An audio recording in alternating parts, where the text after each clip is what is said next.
Postmortem report में बड़े खुलासे हुए सौरभ की। रिपोर्ट के मुताबिक 2 हफ्ते पहले ही हत्या कर दी गई थी।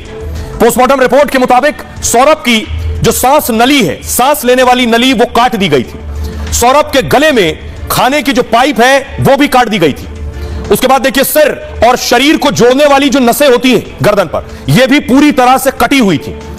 दोनों कान और जबड़ों पर गहरे घाव के निशान मिले। पोस्टमार्टम में सिर शरीर से पूरी तरह से अलग कर दिया गया था। माना यह जा रहा है कि पहला हमला सीने पर किया गया है और शरीर के अंदर दिल बुरी तरह से फट चुका था।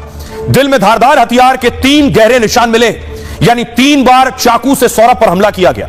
इसमें हर बार चाकू सीने को चीरते हुए दिल के आर पार हो गया। दोनों हाथों की कलाई जोड़ों से बिल्कुल अलग मिली है, यानी कलाइयां अलग कर दी गई थी। यानी ड्रम में भरने के लिए शरीर को टुकड़े टुकड़ों में काटा गया। शरीर को छोटा करने के लिए, नीचे देख रहे हैं, पैर पीछे की तरफ मोड़ दिए गए थे, क्योंकि ड्रम में डालना था, इसलिए छोटा करने के लिए पैर पीछे की तरफ मोड़ दिए गए। कठोर होने के बाद ये पोस्टमार्टम में भी सीधे नहीं हो सके पैर, ऐसा हो गया। यानी मोड़ दिए गए थे, सीमेंट डाल दी गई तो वैसे ही मुड़ गए। डॉक्टर जब पोस्टमार्टम के लिए लाए इस टेबल पर तो पैर सीधे नहीं हो रहे थे। दावा है डॉक्टरों को पेट से हत्या में हथियार भी मिल गया, यानी हथियार पेट के अंदर ही था। सौरभ के पोस्टमार्टम में करीब 1.5 घंटे का वक्त लगा डॉक्टर्स को, और शव की ऐसी स्थिति देखकर डॉक्टरों की टीम हैरान थी कि आखिर ये क्या हुआ, किस तरह का ये शव है। आइए अब आपको सुनवाता हूं, सुनिए जरा क्या कुछ कह रहे हैं सीएमओ, क्या कुछ कह रहे हैं मेरठ के।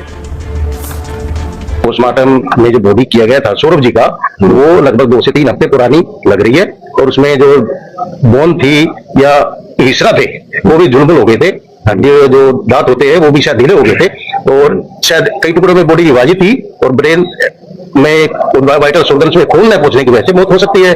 इसमें शॉक एंड हेमरेज वाली बात हो सकती है, जैसे इन केसों में होता है। आपने सुना डॉक्टर क्या कुछ कह रहे हैं, लेकिन सवाल यह है कि बेरहमी से हत्या के बाद कोई बर्थडे कैसे मना सकता है। लेकिन यहां देखिए, हत्या के बाद मुस्कान बर्थडे मना रही थी, जन्मदिन मना रही थी साहिल का। देखिए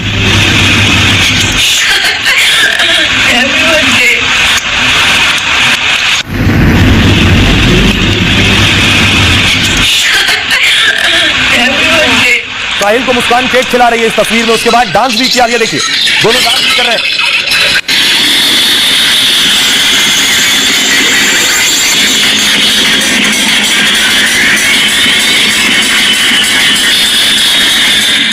साहिल को देख रहे हैं, साहिल डांस कर रहा है।